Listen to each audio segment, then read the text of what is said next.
University as well. I am delighted to be here today to discuss how using micro-credentials can expand the knowledge of our pro bono clinic students within our pro bono clinical experiences.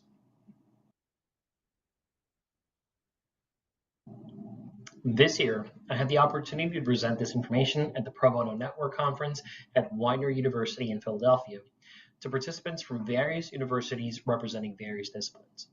The theme of the conference was to showcase how universities were using interprofessional and community-focused approaches to enhance their care delivery within their pro bono clinics. Our goal was to showcase how we use micro-credentials here at the university to tackle some administrative challenges we have faced. For today's presentation, I want to quickly introduce you or remind you about the pro bono clinics offered here at the university, discuss some of the administrative challenges we are currently facing, and a brief introduction as to what micro-credentials are. We will then discuss how micro-credentials can expand knowledge, their practical implementation, and discuss the potential benefits and challenges associated with using micro-credentials. So let's begin with a quick introduction to our clinics.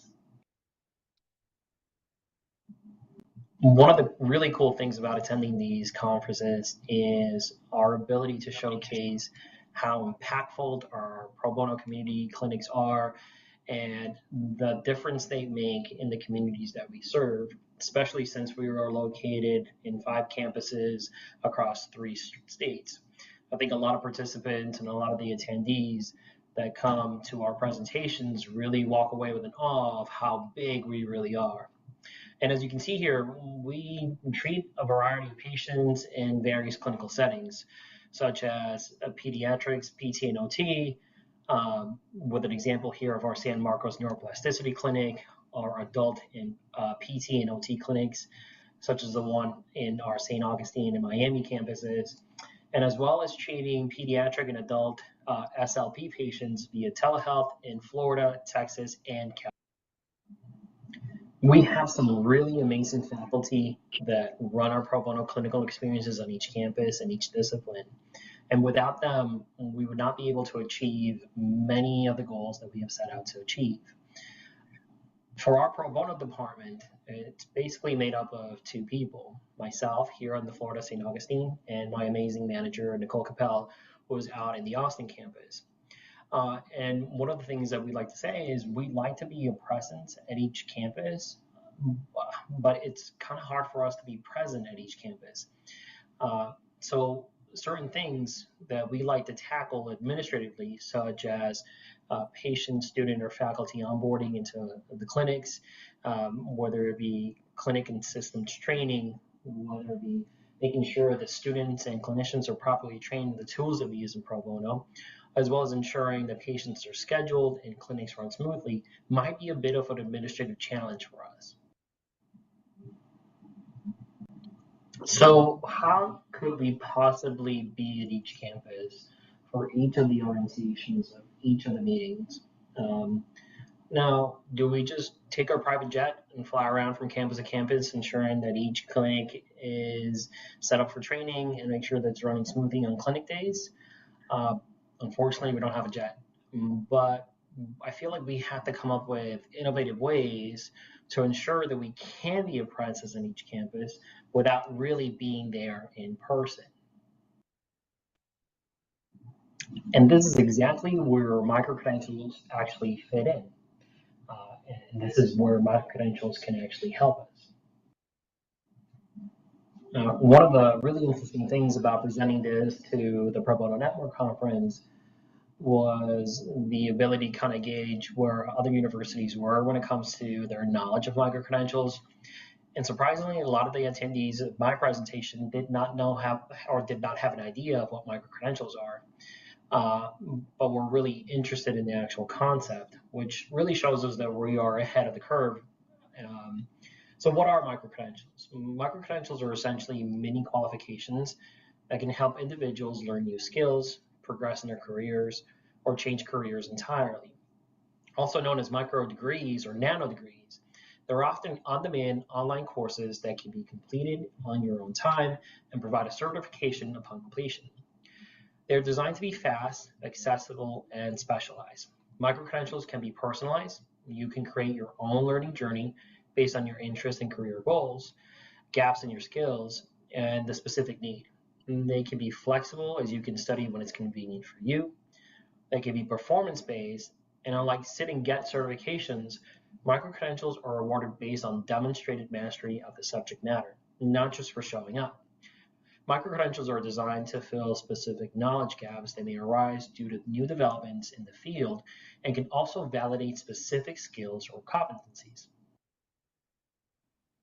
As you may or may not know, at the University of St. Augustine, we have introduced several micro-credential concepts, such as the interprofessional education and collaborative practice micro-credential, the communication for the healthcare provider micro-credential, the multidisciplinary telehealth micro-credential, and lastly, the community innovation and pro bono clinical experiences micro-credential. Both of these last two micro-credentials are part of our pro bono clinical experiences offerings. So I want to go ahead and talk about them a little bit more in detail now. Both our community innovation and pro bono clinical experiences and the multidisciplinary telehealth micro-credentials will help us tremendously in addressing some of the skill shortcomings students may have. Administratively, micro-credentials such as the community innovation and pro bono clinical experiences can help us onboard faculty and students, providing them with information about the clinics and give them an orientation to the systems we use in our clinics, such as the EMR and the AGP programs. It can also provide faculty and students with the necessary knowledge and skills to design their own ideas for pro bono clinics, whether here at the university or out in their communities. And a micro-credential like the multidisciplinary telehealth micro-credential can help students understand state and federal policies regarding the usage of telehealth with patients and give them important best practice tips for usage of these platforms. One of the things that we set out as part of our presentation at the Pro Bono Network Conference was to not only initiate the idea in students and faculty's mind about the potentials for micro-credentials within their programs, but also to try to provide them with some kind of recipe and follow the recipe that we used here at the University of St. Augustine. So what I said to them was essentially this: now that I have discussed micro-credentials and how they benefit your pro bono clinics, let's discuss how micro-credentials can be implemented in your programs. Let's say you go back home and decide you want to create your own micro-credential, orienting students about your clinics and the technology you use. So how do you begin setting one up? And this is the recipe that we followed. In the planning phase, our team sat down to jot down our needs and ideas and how to tackle them. In the planning phase, we also had to come up with an idea of what the micro-credential course would look like, set up program and course learning objectives, create different modules, discuss pre-post module tests, and design a post-course survey for students to take so that we can get an understanding of how our presentations and our information has changed their minds or given them more information about the pro bono clinics. We also have to formulate an idea of what our digital badge would look like. We discuss at length what information should be incorporated, determine timeframes from approval to completion of the final project, and finally determine what the budgetary needs were. On the approval phase, we filled out a micro-credential planning sheet with all the information discussed during the planning phase and presented it to our supervisors, directors, and media teams. Now, luckily, here at the university, we didn't have to worry too much about budgetary constraints from our department stands. Once an approval was granted, and after some minor modifications, we set out to construct the course in modules, gathering research and creating PowerPoint presentations for each module, along with the necessary scripts for the presentations. So we met with our media teams, recorded videos, and provided the tech team with all the media we had gathered to be put together by specialists who knew exactly how to put together a Blackboard course, because we don't have an idea of how to do that. Once completed, we revised the micro-credential course for anything that needed to be corrected. And when given the green light, we began promoting our course, and hopefully here in the next couple of terms, we'll really have a lot of students interested in our micro-credential. So to bring a little bit more of a PT and OT phraseology here, we are now at the assess, treat, reassess phase of our implementation program. And it's basically where the micro-credential is being promoted, We are monitoring to see if there are any issues. Also trying to understand if there are any additional gaps in knowledge when it comes to our micro-credential course. And it's here where we really are considering making certain modifications based on what we see with other micro-credentials or based on information that's changing, such as, let's say we are no longer using our HEP program, but instead are bringing in a HEP program. We kind of have to modify our micro-credential course in order to accommodate for that new information.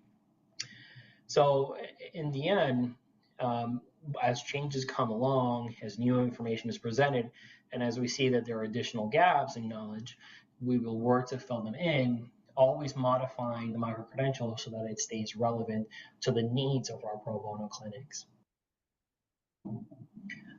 One of the things that I set out to explain to faculty and students at the presentation with the Pro Bono Network Conference was to address the certain challenges that they may or may not face when putting together a micro-credential course.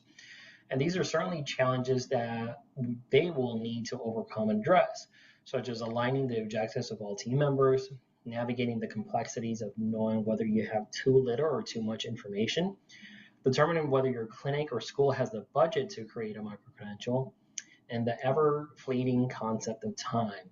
Do students, do faculty, do supervisors have the time to put the micro-credential together?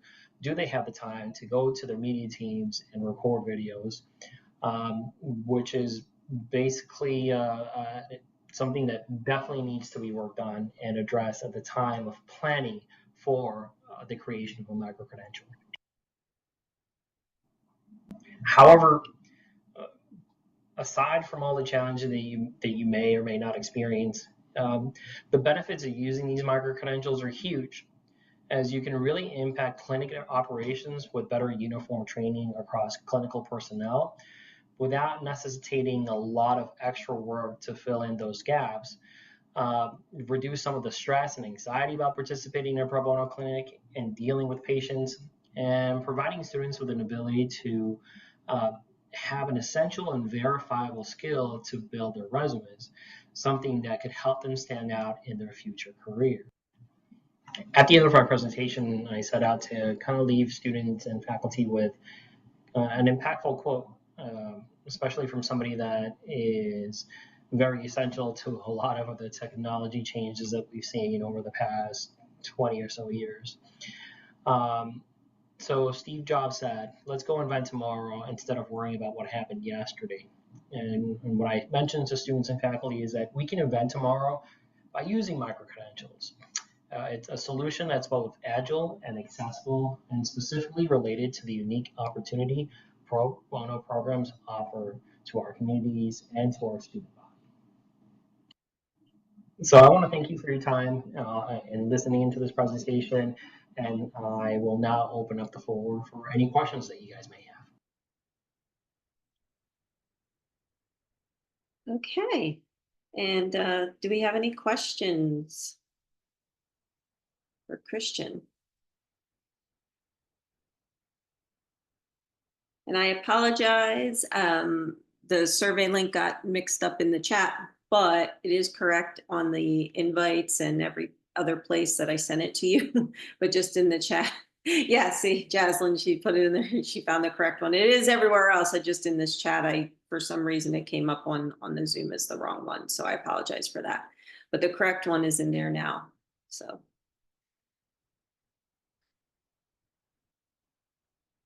Any questions for Christian?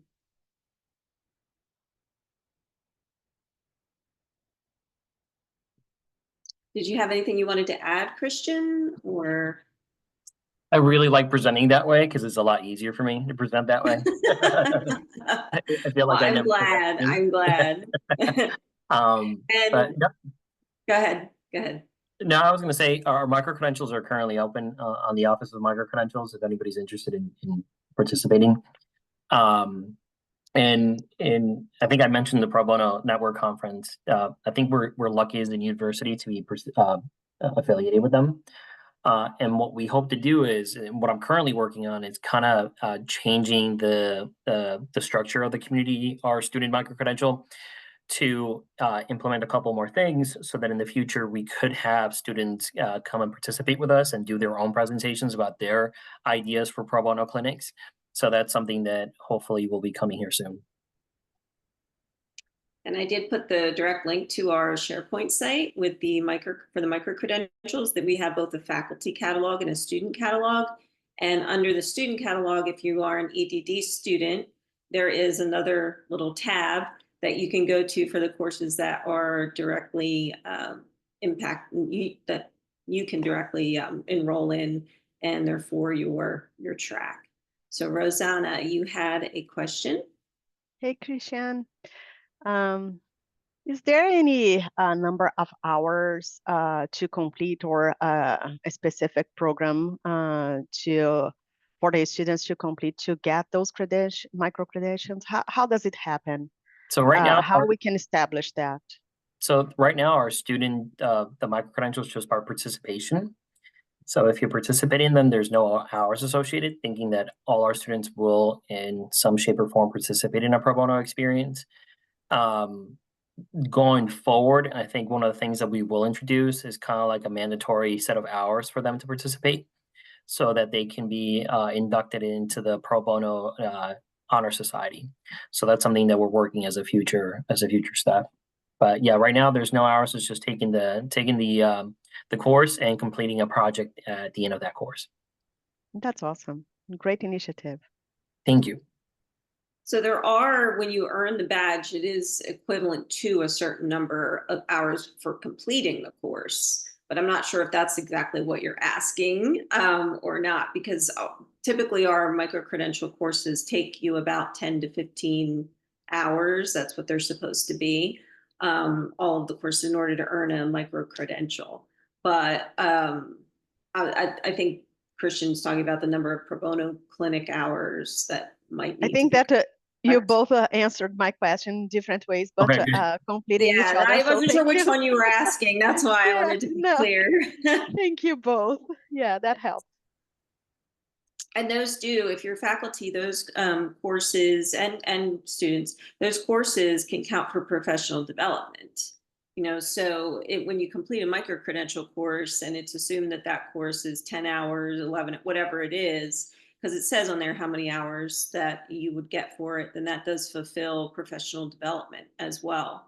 So if you're faculty, that will do that. And I think faculty are required for 8 to 10 per year. So you could knock it out with one micro-credential course if you wanted to do that. Get a credential that you can show, a digital badge on LinkedIn, your social media, or in your signature on Outlook, so people can click on it and then get a description of exactly what the course is that you took and what it entailed. So definitely see that website and check it out, because you can see both our faculty catalog and our student catalogs on there. Thank you. Yeah, that helps a lot. Yeah, you self-enroll in them. So it's not like you have to ask anybody, you just self-enroll. And you don't have to, once you enroll, it's not like a time limit that you have to complete them. You can complete them at your own pace. So, but I suggest if you start them, because a lot of times we start things and then it gets pushed to the wayside, so if it's something that you really want to do, I'd suggest try and get it done all at once if you can.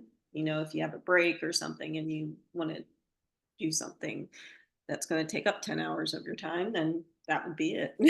So I was going to say, I finished most of mine during break. That way I can know that I have nothing else going on. Yeah. That's great. Thank you. All right. All right. Does anybody else have any questions?